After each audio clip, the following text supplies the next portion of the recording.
Sebagai seorang ahli bedah jantung dengan pengalaman puluhan tahun, saya telah melihat ribuan pasien lansia datang ke klinik saya dengan keluhan nyeri dada, sesak napas, atau kelelahan mendadak. Dan seringkali penyebabnya bukan hanya pola makan atau stres, melainkan obat yang telah mereka konsumsi selama bertahun-tahun, bahkan mungkin diresepkan untuk mengatasi kondisi lain. Yang tidak disadari banyak lansia adalah bahwa beberapa pil yang biasa dikonsumsi sehari-hari oleh jutaan orang di atas 60 tahun bisa diam-diam merusak otot jantung, meningkatkan tekanan darah, atau memicu irama jantung tidak teratur. Efek sampingnya tidak selalu langsung terasa, tetapi lama-kelamaan dapat melemahkan jantung dan memperpendek usia. Dalam video hari ini, saya akan mengungkap 7 jenis pil paling berbahaya yang mungkin merusak kesehatan jantung Anda tanpa disadari. Ini bukan tentang menakut-nakuti, melainkan meningkatkan kewaspadaan. Jika Anda atau orang tercinta berusia di atas 60 tahun dan mengonsumsi obat untuk nyeri, tidur, gula darah, atau suasana hati, tontonlah video ini sampai selesai. Pil nomor 1 adalah yang paling berbahaya dan paling sering digunakan. Saya tidak meminta Anda menghentikan obat tanpa konsultasi dokter, tetapi Anda berhak mengetahui kebenarannya. Mari kita mulai dari pil nomor 7. Pil ketujuh, obat antiinflamasi non-steroid OAINS. OAINS, seperti ibuprofen atau naproxen, sering digunakan untuk mengatasi radang sendi, nyeri sendi, atau sakit punggung, masalah umum di kalangan lansia.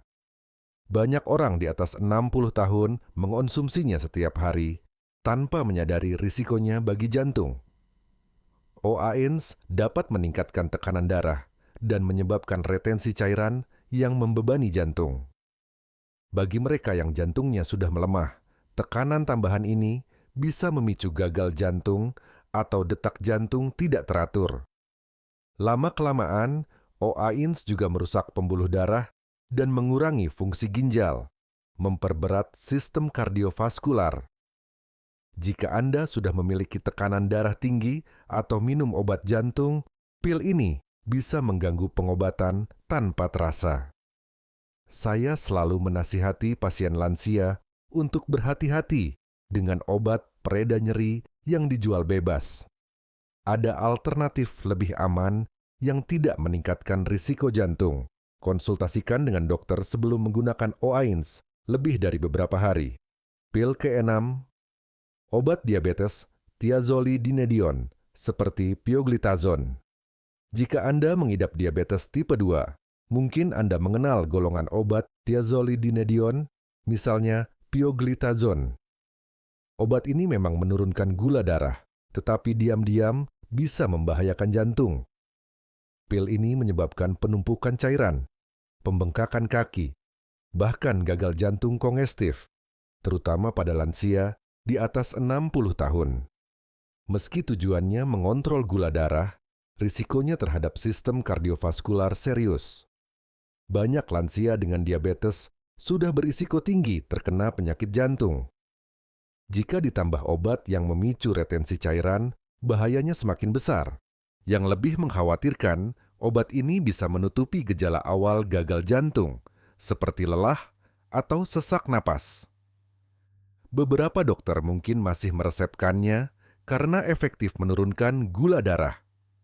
Namun, jika Anda punya riwayat penyakit jantung atau bengkak ringan, obat ini bisa mempercepat kerusakan tanpa disadari. Tanyakan pada dokter, apakah ada alternatif lebih aman. Pil kelima, obat tidur, hipnotik sedatif seperti zolpidem diazepam. Banyak lansia bergantung pada obat tidur seperti zolpidem atau diazepam.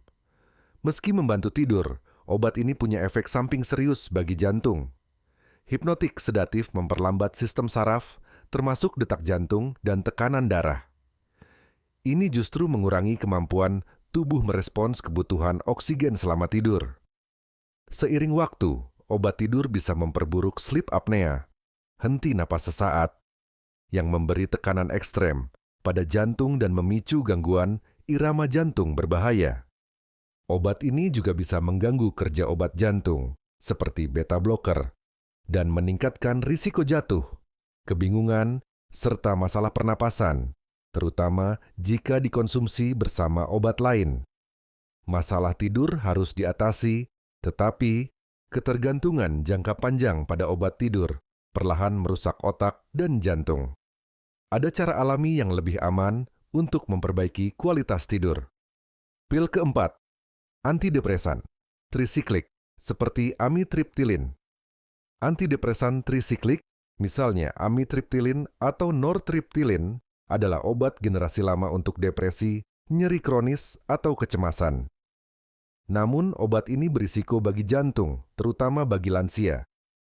Efek sampingnya meliputi detak jantung tidak teratur, perubahan tekanan darah heart block, gangguan konduksi listrik jantung. Pusing dan risiko jatuh obat ini mengganggu sinyal listrik pengatur detak jantung, sehingga berbahaya bagi lansia yang sudah punya aritmia atau denyut lambat. Meski dosisnya kecil, penggunaan jangka panjang tanpa pemantauan bisa berakibat fatal. Saat ini sudah ada antidepresan generasi baru yang lebih aman untuk jantung dan otak lansia. Jika Anda minum obat ini dan merasakan lemas, pusing, atau jantung berdebar, jangan diabaikan. Diskusikan alternatif lebih aman dengan dokter. Pil ketiga, dekongestan, seperti pseudoephedrine, phenylephrine. Dekongestan, misalnya pseudoephedrine atau phenylephrine, banyak terdapat dalam obat flu dan alergi. Lansia sering memakainya untuk meredakan hidung tersumbat. Masalahnya, obat ini menyempitkan pembuluh darah, tidak hanya di hidung, tapi juga di seluruh tubuh, termasuk jantung. Akibatnya, tekanan darah naik jantung bekerja lebih keras, memicu palpitasi, jantung berdebar. Banyak orang mengira obat ini aman karena dijual bebas. Namun, seiring usia, reaksi tubuh berubah. Apa yang dulu dirasa normal di usia 40-an, kini bisa jadi risiko serius. Selalu baca label dan konsultasikan dengan dokter sebelum menggunakan dekongestan. Pil kedua, penghambat pompa proton, PPI, seperti omeprazol. PPI, seperti omeprazol atau pantoprazol, sering digunakan untuk asam lambung dan maag. Meski dianggap aman, penelitian terbaru menunjukkan bahwa pemakaian jangka panjang meningkatkan risiko masalah jantung. PPI mengurangi asam lambung, tetapi juga menghambat penyerapan magnesium, mineral penting untuk irama jantung normal. Kekurangan magnesium bisa menyebabkan aritmia, lelah otot, kelemahan. Selain itu, PPI mengganggu bakteri usus dan memicu peradangan yang terkait langsung dengan penyakit jantung. PPI sebaiknya hanya digunakan jangka pendek. Jika heartburn terus-menerus, cari penyebabnya, bukan sekadar menutupi gejalanya. Pil pertama, penghambat saluran kalsium, seperti verapamil, diltiazem. Inilah pil paling berbahaya yang sering diresepkan untuk tekanan darah tinggi atau nyeri dada. Meski efektif melebarkan pembuluh darah, beberapa jenis, terutama verapamil dan diltiazem, bisa memperlambat detak jantung terlalu jauh.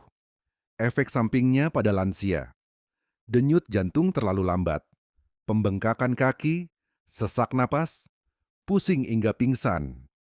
Masalah terbesar adalah banyak lansia mengonsumsinya tanpa pemantauan rutin, dan efek sampingnya sering disalahartikan sebagai penuaan. Jika Anda mengalami lelah, bengkak, atau denyut lambat, ini bisa jadi peringatan.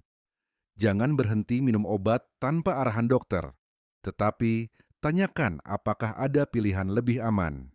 Kesimpulan, jika Anda berusia di atas 60 tahun dan mengonsumsi obat-obatan di atas, saya tidak meminta Anda berhenti sendiri, tetapi sangat penting berkonsultasi dengan dokter. Banyak obat yang awalnya membantu justru merusak jantung jika digunakan jangka panjang tanpa pemantauan. Sebagai ahli bedah jantung, saya sering melihat pasien lansia dirawat bukan karena penyakit, tapi karena efek samping obat. Tujuannya bukan menakut-nakuti, melainkan mencegah. Dengan kesadaran dan dukungan tepat, Anda bisa melindungi jantung, hidup lebih lama, dan merasa lebih sehat. Jangan lupa, alat seperti aplikasi pelacak kesehatan lansia bisa membantu memantau gejala, mengingatkan jadwal obat, dan menjaga jantung Anda setiap hari. Sekaranglah waktunya mengambil kendali atas kesehatan Anda. Jika video ini bermanfaat, bagikan kepada orang tersayang dan subscribe untuk informasi kesehatan lebih lanjut. Jaga diri dan tetap kuat.